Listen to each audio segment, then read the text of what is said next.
So we've discussed how to add and subtract radicals, but today we're also going to talk about how to multiply with radicals. And it's actually very similar to FOIL, where we do the first times the first, the outer times the outer, the inner times the inner, and the last times the last. So we're going to start with 1 times 4, which is 4. 1 times -5 is -5. And since this guy has a radical 5, our product has to have a radical 5. We then go to the bottom and we have radical 5 times 4. Now, this would look a little funny if we just wrote these two side by side. So we like to put the number, which is that +4, in front of the radical. And over here, we have radical 5 times -5 radical 5. So you actually multiply the numbers underneath the radical. So that would be -5 would carry, and then the square root sign, and 5 times 5 is 25. So we multiplied the two numbers under the radical. We see we have like terms here, and neither of these radicals break down further, so we can combine those. -5 plus 4 is -1. And then over here, we know the square root of 25 is 5. So we can replace it with a 5. And since these are side by side, we multiply.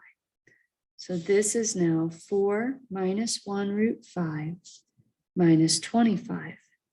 And we have our like terms of 4 and -25, which is -21. And your final answer can look something like this. If you want to switch up the order, you can switch up the order. You could also not write the -1 and just have a negative sign. I do another one here. So we have -3 root 3 times 4 root 3. So we have -3 times 4 is -12. And a little trick here, if you do root 3 times root 3, you get root 9.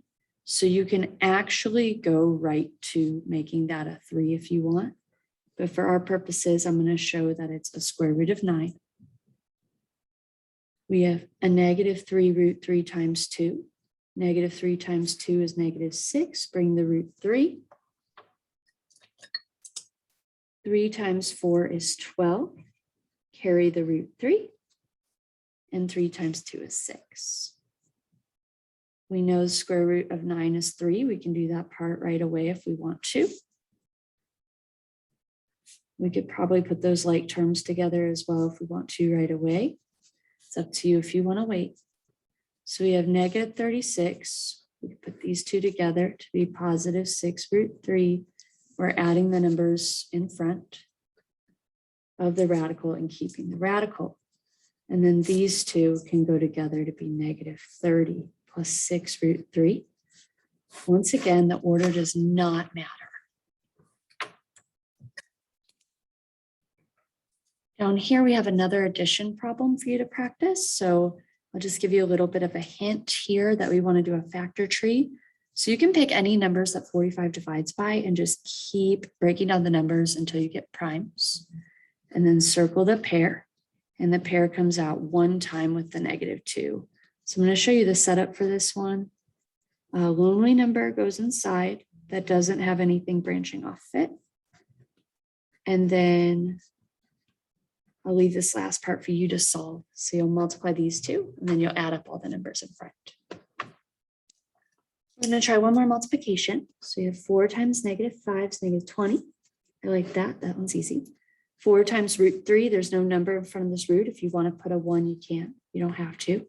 So it's 4, carry the root. Here we have -5 times root 3. Just make sure you put that -5 in front.